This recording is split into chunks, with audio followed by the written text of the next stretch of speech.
Welcome to The Recognized Authority, a podcast that helps specialized consultants and domain experts on your journey to become known as an authority in your field. Here is your host, Alastair McDermott. Today we're going to talk about mental barriers and hurdles and productivity and lots of interesting things around that because we've already had a bit of a chat in the pre-show. Al, you're very welcome. This is, I don't know, your fourth or fifth time on the podcast. Always a pleasure. Been here a few times.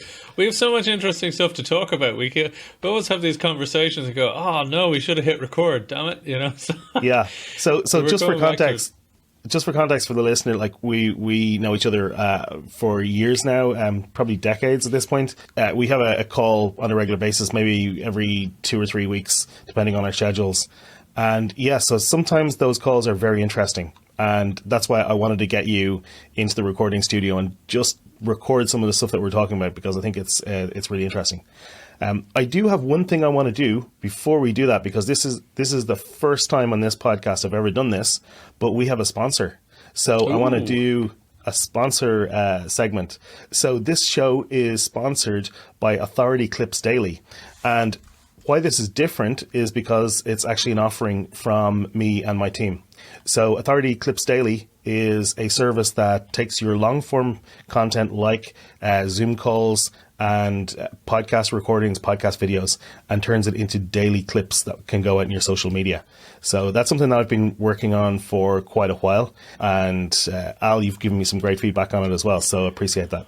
Well, just a word on that, you know, you went through with me all the steps you take and all of the learning curves you've gone through in making the resulting videos just better and better and better.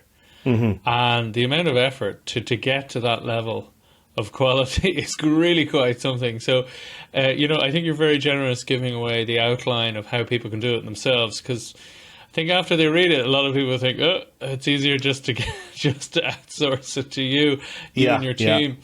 Yeah. As I said, to get the similar level of professional looking results, it really is quite super. So I'll be... Yeah, I mean, like the thing for me about this is that so many people who are experts have all this knowledge to share, but it takes so much time to package it up and put it out onto social media, particularly on a regular, consistent basis. And that's the hard part. It's okay. Like we can do a recording like this and do a one-off thing and commit to that maybe, a couple of times a month, but to actually every day go and put a video up, that's the hard part. But that's what we need to do in order to have this larger social reach and to start to like build an audience and build a reputation. Absolutely. And look, all of this is the whole point of getting those leads in, so like, let's not mess around. That's what it's for. It's not just for absolutely fun. It's like it's designed to grow your reach, so people start to see you everywhere all the time. And I'm getting that from people now because I'm putting out a clip every single day on 5 different social networks. And so it's you get this just kind of aggregated effect where people just feel like they're seeing you all the time. So I think it's good. As I say, look, we're not here just to plug that, just to point out to people that it's an excellent service. And look, it's like this the podcast. As you know, I'm a huge fan of the podcasting. I have the Goliath, Dealing with Goliath podcast, and for the same reasons as your clips, because it's enjoyable to do. And it's the easiest way to get quality content out as fast as possible, really. It's just that beautiful 80-20 of how to create decent content that people actually want to engage with and find interesting. So it's the extension of that, really, doing the shorter clips. What is it, I didn't intend to turn this into a huge pitch for the service. That was supposed to be a short sponsor read. So well, too bad. Like but thank you. Organic there. So that's one of the reasons why I think those short clips are important, apart from the fact that all of the social media channels are just promoting short clips, like you'll see them everywhere, and Instagram and TikTok are in a kind of a war for attention there. But it's because... Not to mention YouTube Shorts, right? That's YouTube Shorts, absolutely. Back. Yeah, and the reason why is because people love those little bite-size learnings where they can learn something really quickly or get entertained really quickly, and they can just watch something short. And so if you can take your longer your longer expertise, educational type content, and just cut out a small piece of that, and it becomes a teaser. It just becomes a teaser for somebody to say, you know what, I want to learn more about that. I want to listen more to that, and they go and they find your long form stuff. So that's kind of what it's about. But I apologize, we kind of went a bit further into that than I meant to. What I wanted to talk to you about was actually dealing with Goliath, but not the podcast, because your book is also going to be called Dealing with Goliath, right? That's right. Dealing with Goliath, the psychological edge in negotiation for business owners. Yes. Now, we did talk about negotiation, so I just want to tell people we're not going to get into negotiation too much today, but you can listen to episode 104, where we talked about negotiation specifically. But what we were talking about earlier that was really fascinating was we were talking about your book, and we were talking about productivity.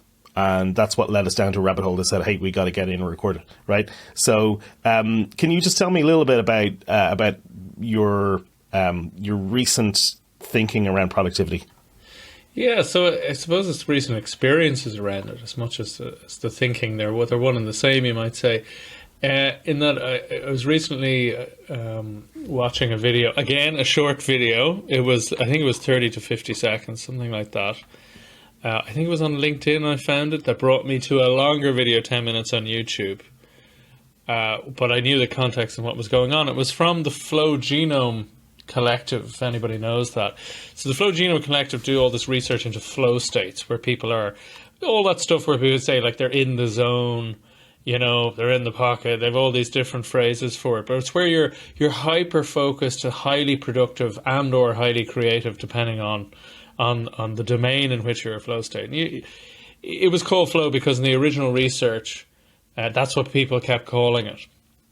Anyway, what he was talking about this time, this is a fellow Irishman, actually, Rian Doris, who's out in LA. He's a neuroscientist.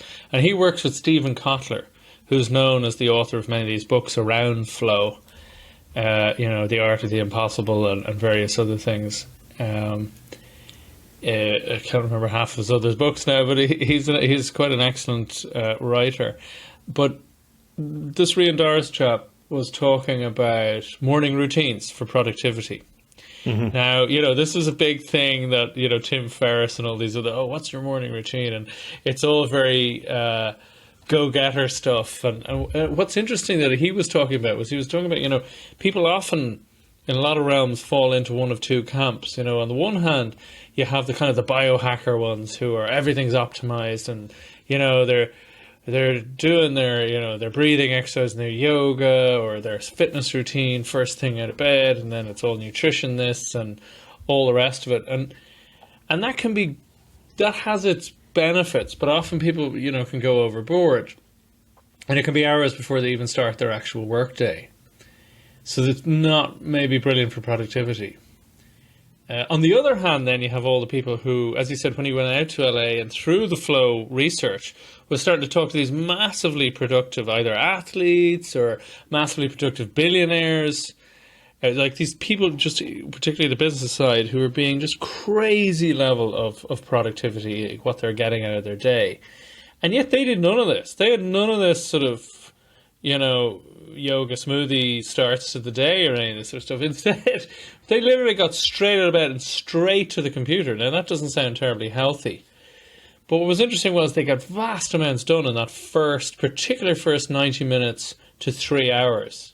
That was where they dropped almost straight into flow state and got huge amounts done. But then when they kept trying to keep going at it, they would get, less and less and go further and further and accelerate them toward burnout and this sort of stuff. So not healthy doing that extreme of the spectrum either. And long story short, what they discovered was you kind of need a balance of both. So the irony is a lot of these things where you're getting in the right state and you're doing super healthy things to be in the optimal state for the day, you already have when you wake up. Right, you're already in that flow state, which is close to that theta dreamlike. You're still in an element of that as you're waking up, as we all know, you're half asleep, half awake. You know, a lot of for some people that lasts longer than others, I think.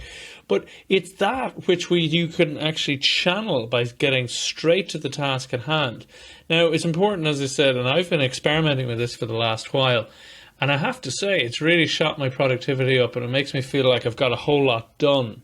Even if I'm only getting an hour, sometimes I get to that 90 minutes or 2 hour point. I rarely get to the 3 hour point without needing a break, but it's been hugely impactful for me in getting those last sprints at the book done. Because the book is nearly finished. There's lots of little things that I need to tweak and kind of like, how do I bridge that with that? And all that sort of little fun stuff when you're finishing a book, as you well know, having written a few of them yourself. And this is the point, is using that state to drop straight in there, get productive. Now, one of the key things that I've been less successful at, which has helped, it was much better this morning, is when I set out a clear task that I need to do, so you can go straight into doing it, not wondering what I should do. That's a huge trap, because then you're using a very much a different part of your brain, almost the admin part rather than the doing it's like creative part. So it sounds, if we go to the Michael Gerber visionary manager technician, your technician is at the keyboard in the morning, but the manager the night before needs to set out what the tasks are. Exactly. Beautifully put. That's exactly it. And when you do that, then, look, this is a good idea anyway. You know, this goes back to Drucker, you know, going set out before you when you finish the last, the previous evening, set out what you're going to do the next day. So you can go straight into it. This is the extreme version of that, where you really are adapting, falling much more easily. Because for most people, it takes a good while and takes all sorts of situational stuff. Flow doesn't happen, or flow only happens by accident. It doesn't happen by design. And this is why people are like, oh yeah, I know. You know the way that time you get that 3 hours or that 90 minutes where you go, oh my God, I got more done in that 90 minutes really than I did in the rest of the whole week. Yeah. And you go, how can I get more of that? It is the 80-20. It is that 20% or 4% of time which makes up, you know, 2/3 of your result. It's the 80-20 of the 80-20. Like, it's that compounded time compressed that is hugely productive. And so what's interesting here is, if I understand you correctly, so what you're saying is that a lot of these morning routines pull us away from that flow state because you take so much time, and you're also going into that manager mindset when you're doing that. So you're actually getting pulled away from. So you're waking up and you've gone away with the millionaire morning routine or whatever they call it. You know, all that kind of stuff. Where you're meant to be meditating, you're meant to be doing this, and you're meant to be doing that. You have to go to the gym, do yoga, meditate, have a bulletproof coffee, and all of read a book, and you do all this before you go to work. It's like I'd be finished my workday at that point. Well, exactly, and this is the point: is that then you're meant to start your workday. Mm-hmm. Whereas the real insight for me was, well, let's be honest, it's different if you know, you have to, you know, turn up in a certain time in a certain place and do a certain thing. But usually if you're a business owner, if you're in more control of your own time than maybe your standard office worker, which I think a lot of your listeners are in that boat, that this is it. You harness that natural inclination to fall back into the flow state. You're not asleep or anything, but you're able to use that state, which all those other routines are trying to get you into anyway. So use that for whatever it is, the hour, 90 minutes, even up to 3 hours. Then take a break, right? Then you go into some of your morning routine where you do the healthier things to actually reset. Because this is the other thing to avoid the billionaire problem of avoiding the burnout, is that you take that break to actually allow a bit of recuperation, which is key. You know, because an awful lot of these high performance hard charger types, that's what they find the hardest, is actually switching off and being intermittent in it, so that you do a high intensive blast of what I used to call in one of my podcasts ages ago was maker time versus manager time. So manager time can be measured in blocks of 10 or 15 minutes, right? Because they're short tasks of send email, reply to email, or whatever that is, and all the other sort of planning stuff, right? But the maker time, you need usually blocks of 90 minutes to 3 hours. Yeah. right? And it's using that earlier maker time, but that you've managed earlier, as you said, that you've set up. The manager has set up the time. The admin is set up for the maker then to do it first thing in the morning. And that way you have this huge boost of creativity and productivity to start your day. And what an amazing place to start then. So it's like doing again, what is part of a lot of people's routine is gratitudes, right? But what is gratitude? Gratitude is to feel wealthy, to feel inherently like you're starting from a height of all of this stuff that you have going on that's really positive and constructive, right? But that's what you're building physically. Have you just built that experience beforehand? Right? So that afterwards, when you're doing the recuperation, then you're able to reset, recalibrate. That's where then you're doing your gym, your yoga, your whatever works for you, meditation, gratitude, exercise, journaling, you name it. Whatever those things that a lot of people want to do is superb at resetting that mental headspace for you to then do potentially another blast, whether that's in the afternoon or whenever suits you, depending on what client work we have, if we have to have direct meetings or whatnot. But it allows you to actually have the best of both worlds. Yeah. So it's been very interesting, as I said, for productivity. So, one thing that you talked about, and I guess just to make it a very practical, to bring back to a very practical example, and I did this completely inadvertently, but when I was writing the book and trying to get it finished, I was getting up about 3 hours before I normally got up out of bed. And I was getting up and I was working for an hour to 2 hours just writing. And I would write, because I actually have my stats in a spreadsheet, I was writing between 500 and 900 words typically in that period. And now obviously be some going back and editing other stuff. So the word count isn't a perfect tracker, but that allowed me to do about, let's say, an average of 700 words a day. And then I would go back to bed for an hour and then get up and just have my regular day. But this is what reminded me. This is how we started the conversation before we hit record, which was that I said I took a leaf out of your book because I know you did that. But you used to do that with projects years ago where you'd wake up, I couldn't really sleep, so I got up at 6 a.m. or 5 a.m. or whatever, 4 a.m., whatever it was. And you'd do a couple of hours and then go back to bed. Yeah. I always remember you used to do that. Not all the time, but, regularly. So it's sort of like, McDermott was always doing that for years. Yeah, completely inadvertently, but obviously there's there's a reason or a logic behind it working. So so that's one thing is this kind of productivity of maybe if you have a long morning routine, then maybe look at curtailing it and getting straight into work for a little bit, and then going and doing your morning routine after that to give yourself a break. Absolutely. No, I don't know how all that stuff balances if people have kids and all sorts of other you see, this is where all of these things meet reality, and then it suddenly becomes a whole different situation. It's getting creative with it, It's getting creative and utilising that. So if you get up and you do your morning routine, push that to later after the kids gone out of the house or whatever, and do the writing or whatever, the creative, productive task. It's basically the task of highest value that we're talking about. We're not talking about admin. We're not talking about replying to emails.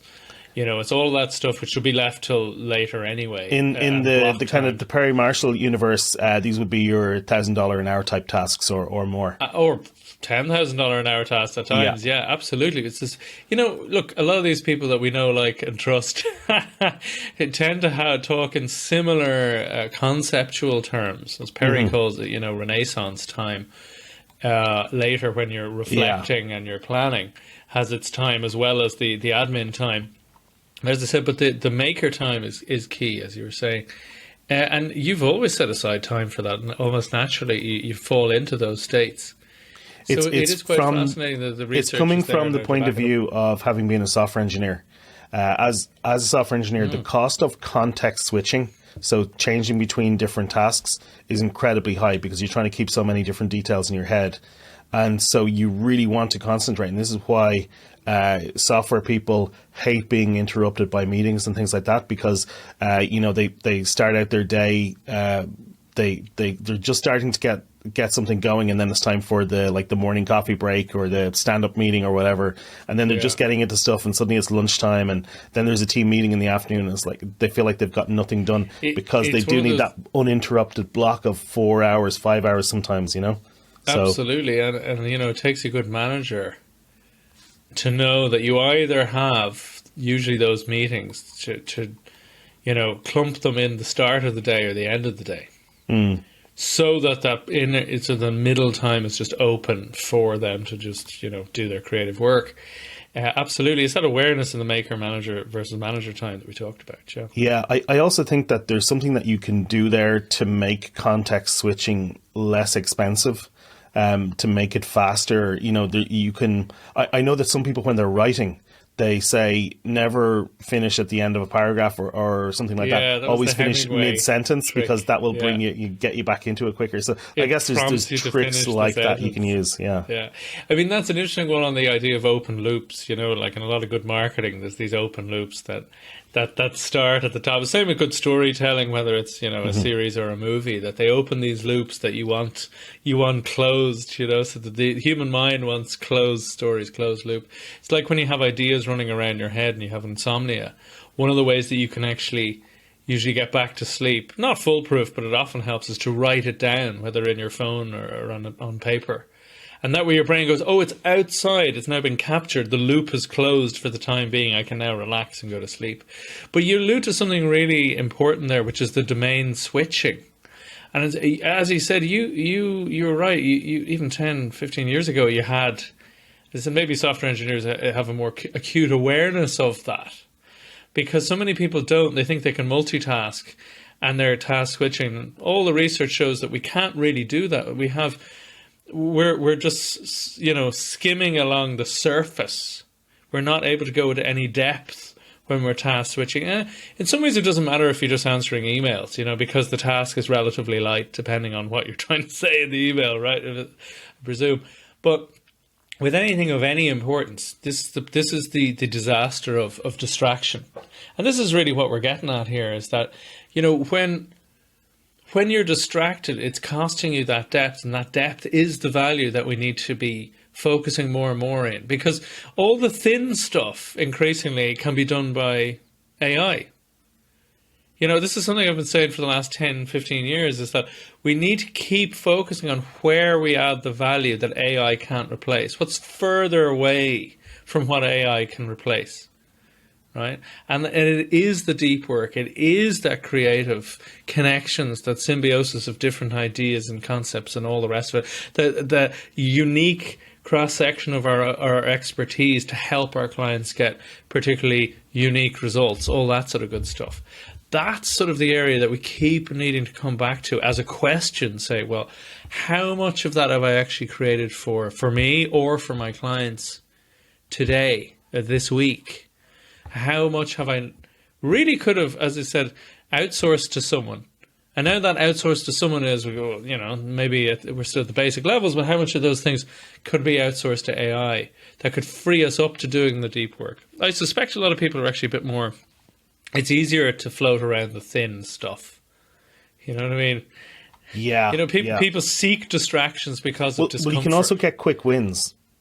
And you can get quick wins. It's harder to get a quick win when you're working on something, when you're working on deep work, because by definition it takes a long time to get anywhere, And as a lot of the people in the flow research keep saying, like when you starting to get into that flow state, it's deeply uncomfortable because you're like, you're trying to find your feet. It's like skiing down a mountain, before you're in the zone, you're having to feel really quite uncomfortable. But understanding that discomfort is often a signpost that you're getting in there, you're getting there. Whereas when you're avoiding the discomfort, then you're not getting the value at the other end. And not just the value, the feeling that this is brilliant. You're being like in the zone, you're being super productive and creative, and you're making things a magnitude better than they were before, not just the little incremental improvements. And that's really the difference, is the difference between those little increments versus these leaps. That's what we're aiming at. That's where we're going for. The other thing that we were talking about earlier, and I'm trying to make this a very smooth segue, but I don't really know exactly how it connects. We were talking about do, have, be. And it's an interesting principle, and we got into a whole potentially semantic discussion, which I really hate because I think that that's not a real argument. But let's get into the do, have, be. Can you tell me a little bit about that and what that means, and then we can see where that goes from there. A couple of 2-3 weeks ago, I finished a 12-week course with a remarkable coach called Rob Begg, who I've had twice on my podcast. You can look at one of them is episode 57, why performance is always spiritual. And that kind of gives you an idea of what he's about. So he is a high performance coach in many ways. And people get these crazy good results from him, like 10xing. That legendary cliche now at this stage, I 10x my business and, I work half the time. But they actually have done this with this guy. So I was fascinated. Oh, okay, this guy's interesting. That's why I interviewed him a number of times. And anyway, I did his coaching course. And it was a revelation in many ways, to put it mildly. Now, there's a lot to go into, and I won't go into it here. But one of the things we touched on, as you said this morning, was this difference between a lot of people naturally go to do, have, be. I need to do the work, I need to do, grind through it, and all of this sort of stuff, the striving and the struggle, right, for ages, to then have whatever it is they think they need to have. And only when they have it then will they think, well, now I am, the be part. Right, then I'm generally a success, or I'm, can call myself an expert, to go back closer to your domain. Mm-hmm. And in actual fact, they have it the wrong way around. This is the default state then, you do something, then you have, then you be. Generally, because you think, I have to do all of this stuff before I have the credentials, before I can be, i.e. my identity is that I am now whatever, X, Y, and Z. Mm-hmm. And in actual fact, that's fine, and that works for people. Except there's usually an awful lot of struggle and stress and pain. And the reason of that is because you're only able to go as far as your ego will allow. So, because your ego is literally what is possible, the limitations for safety. Right? So it's only within the boundaries of what incrementally you're changing your identity from being. And that's where people make incremental progress. But when you see people making these giant leaps, whether in whatever human endeavor, whether it's, a business or a sport or science or whatever that might be, they're often doing it from they're often doing be, do, have. Right? So they're first of all changing their actual identity. So they're saying, to give an example of maybe some of the listeners can relate to, they're saying things like, I am that 6-figure business owner, or 7, or whatever, the goal is, the objective, the destination. And then they're embodying what that identity is. How does someone who is literally, the other way to look at it is your best self or your better self. And asking, how would they act in this situation? How would they be? What would their approach be? What would their response to that from a client be? Right? So we're acting not from this just doing. The doing flows from the identity, from who we're being. Does that make sense? Yeah. And this is in a short-term way. That way then, I tell clients, don't try and learn scripts. Same with sales, if they're direct in sales. One of the worst things is learning scripts. Why? Because you don't sound authentic, because you're embodying a effing script, someone else's lines, which may work for them, but it's you doing someone else's words. And it doesn't work because it's not authentic. Mm-hmm. Whereas you need to be in that state of the classic now phrase, serving, not selling. But it's true. How are you actually helping me get to my destination? I don't care about you. I don't care about your margins. I care about you. The only reason I'm talking to you as a salesperson is to help me get where I want to go. That's it. And if I feel that you care about that and that you genuinely want to help me get there, then the prices and all these sort of things are far less of an issue. That's the salesperson or consultant or whatever who can charge those premium prices because they feel absolutely understood, number one, but they feel this person really has, as you, the phrase you used to use, just like Jay Abraham, like both of us got it from Jay, the fiduciary responsibility that you put the client's needs ahead of your own immediate economic needs. But you're thinking long term. Why? Because if you're serving them, they're not trying to get rid of you and out the door. You're now the trusted advisor. You're their expert. You're their, even up to some points, confidant, right? Mm-hmm. And that's the position where most consultants and business people and entrepreneurs and whatnot want to be with their clients. But it starts from the being. Don't, how do I come across as, insert, how do I come across as confident, competent? How do I come across as their ally that I'm under? You feel it in your identity. You tap into that actual real emotional sense that how do I care for this person? How do I genuinely believe I can make this person's business better and solve their problem? Bring them to the destination they want? Yes, I can. Why do I do that? Because I've done it for this person and this person in certain aspects before.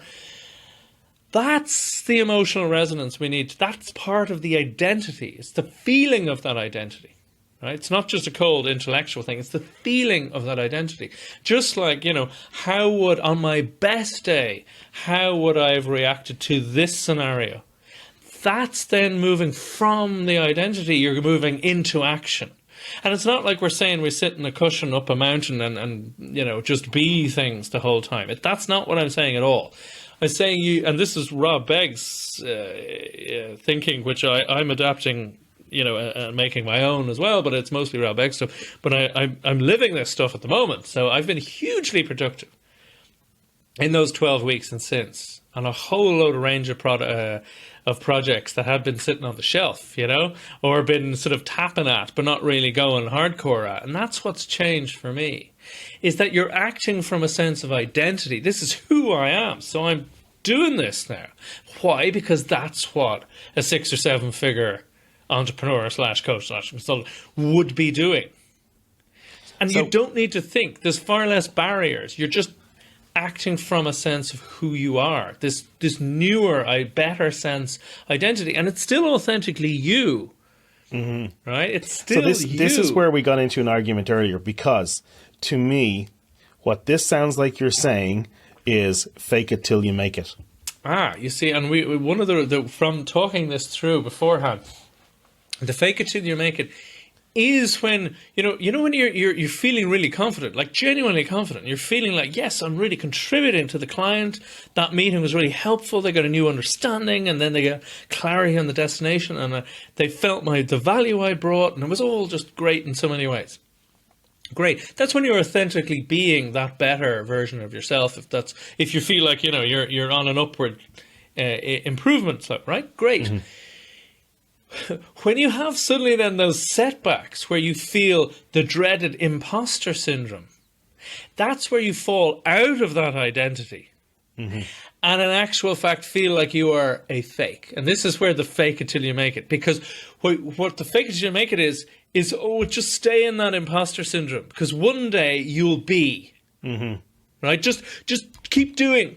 And one day you'll be and feel better. Yeah. No. You need to be that identity. Tap back into that sense, that belief, right? And I'm going to use the dreaded word faith here, because faith has a lot of odd connotations here. But we have faith. We have automatic faith in something, right? Either we have faith in ourselves that we're going to deliver, or we have faith that this may or may not work out.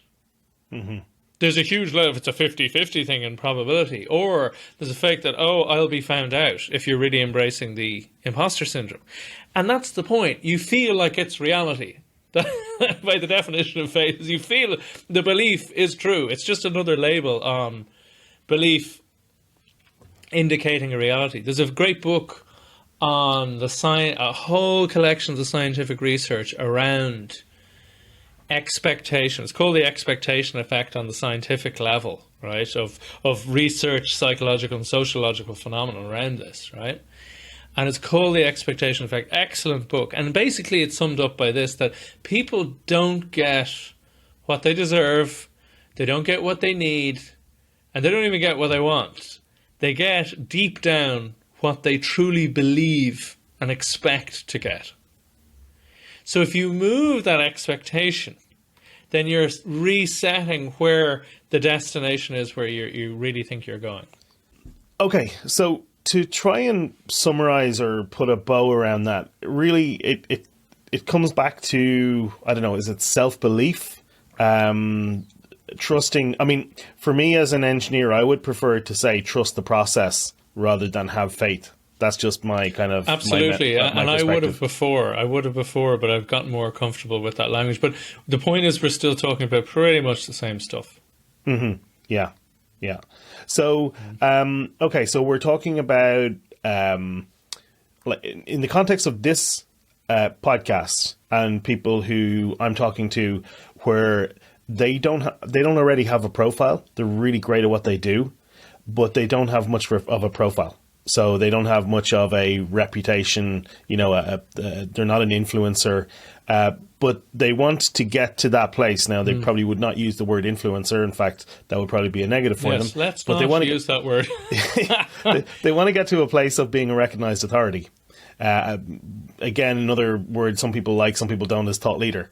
But that idea that you're already an expert in your field, and the next step is to be an expert who's an acknowledged expert, and that acknowledgement. So it's interesting where you're going with that, because I think some of what you're talking about there is an internal acknowledgement, right? Absolutely.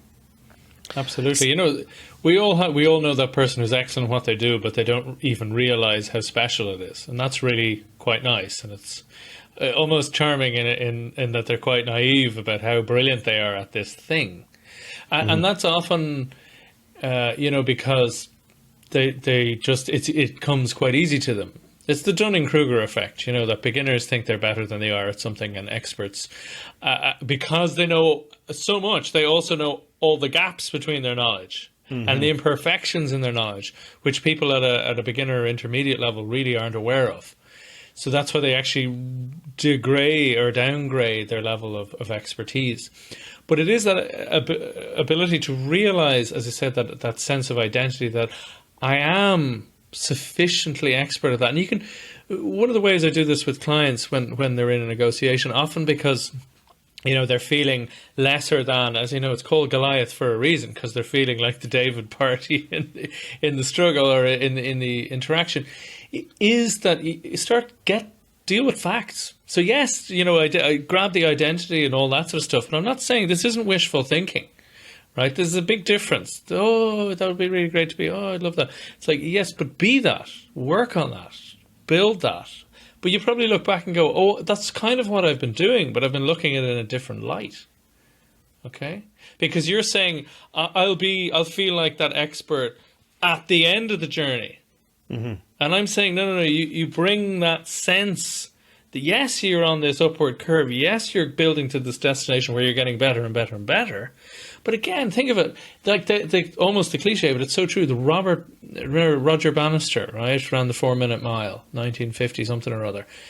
Everyone said it wasn't possible. There were medical people saying your heart will explode if we go that fast, if it's even possible, right?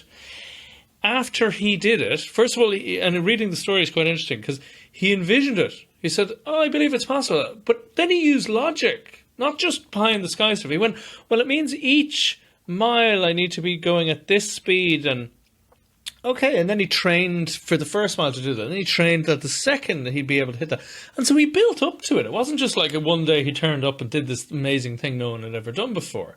That's again the thin reading. We were talking about thin, but getting a bit deeper in this stuff earlier, right? But the point was he had to envision it first. I think it's possible. Loads of people tell me it's not. I think it's possible. Right, so he had to envision that version that I'm the person who can. I think it is possible for humanity, number one, and then it's possible for me, right? So this is what he was doing. Amazing stuff. But this is the key point. Once he'd done it, what was it, 8 people within a couple of months had done it again?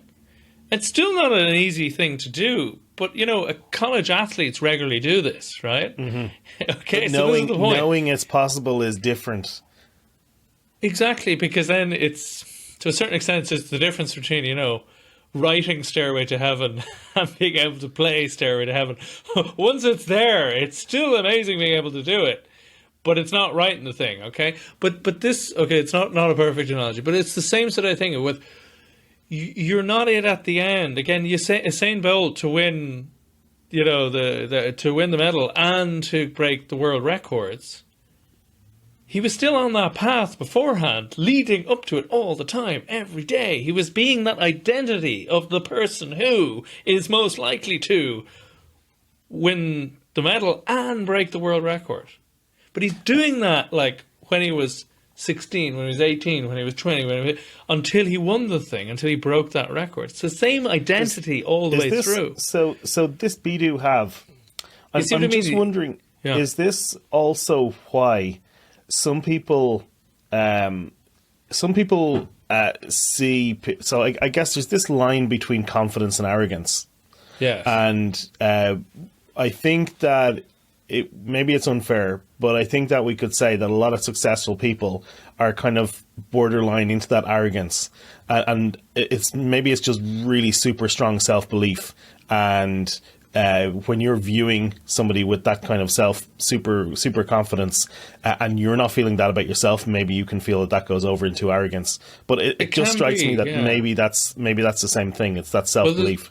Well, there's two sides of it. One is it's self-belief that comes across as arrogance, but they're actually just so like, this is what I'm about. And as you said, it fires your insecurities.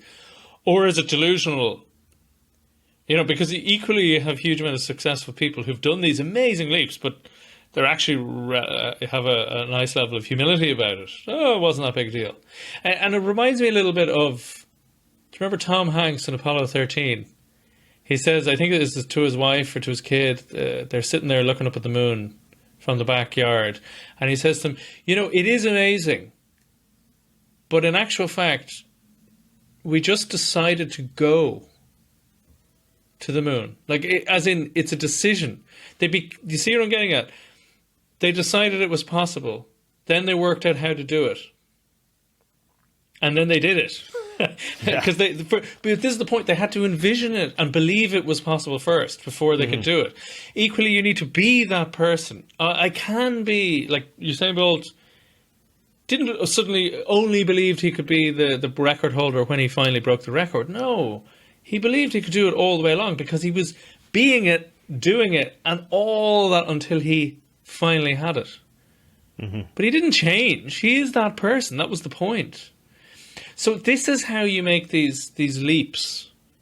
Yes, incremental, amazing achievements, but also then what seem to other people to be these huge leaps, because you are that person. It is inherent in your identity.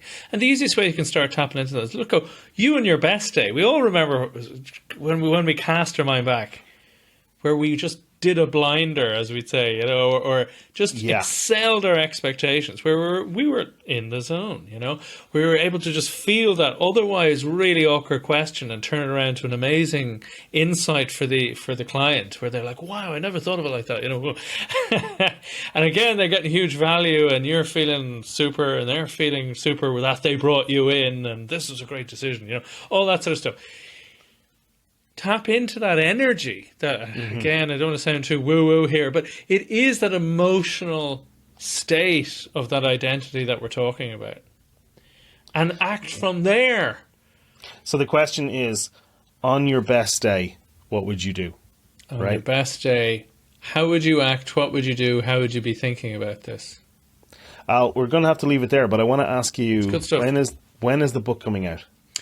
That is an excellent question. I have to ask my editor. We're nearly there. It is, and look, I know I can keep adding stuff, and a great. You can add it after it's published, by the way. Quick shout out to Steve Gordon, who's the $1 Million Book, who's been assisting me for a long time now, endlessly patient and hugely insightful. If anyone's interested in a book, talk to Alastair McDermott and talk to Steve Gordon, because it's an excellent way of building authority. Yeah, and just clarifying your thought. your You can directness. listen to and episode differentiation. 71, which is Write a Book in 30 Days with Steve Gordon. Amazing stuff. 30 yeah. to 90 days, but you can do it in 30 days. Yeah, you can do it. I mean, I know it can be done, because when I looked at my spreadsheet of my word count, I didn't do it in 30 consecutive days, but I did write it in 30 days of work. So it can be done. There you go. Well, I've taken a lot longer, but that was my fault, not yours or Steve Gordon's fault. So, okay, so book. Check him out. So, Al, I just want to mention, like, you do have an email list, an interest list for the book, which I will include in the show notes if anybody's interested. Indeed. Just tell us the give us just a quick spiel on the book, the title and subtitle and what it's about. Well, absolutely. It's the first of all, you can find the depending on when you're listening to this, it'll either be the interest list to get some free goodies and all sorts of things. almcbride.com/book. That's McBride or almcbride almcbride.com/book. And it's either the interest list or, a free copy of the book. It will be available, of course, on Kindle. And if you want a real copy in your hand, there will be a free copy available there for people who want it. Because I want people to read it, take it, share it, send it to people that you think could get value out of it. It's called Dealing with Goliath, the Psychological Edge in Negotiation for Business Owners. Create rapid rapport, prosper under pressure, and uncover hidden value in every deal. And it brings in a lot of the concepts I suppose we've been talking about today, but maybe more focus obviously on the direct concepts that we were talking about in our previous chat. But all of this stuff is the same stuff. It's about embodying these better states to be in a better emotional position, to be able to field the questions and roll and feel that we can compete and not be pushed around. We can get the value, and so that we can give the value. We can get that by us being our better selves. We can actually make our counterpart be their better selves. And there's a lot about that in the book. That's one of the great areas that I'm probably most interested and most proud of in the book. Awesome. My guest is Alistair McBride. Thank you for coming on the show again, Al, and see you next time. Thanks for listening to The Recognized Authority with Alastair McDermott. Subscribe today and don't miss an episode. Find out more at therecognizedauthority.com.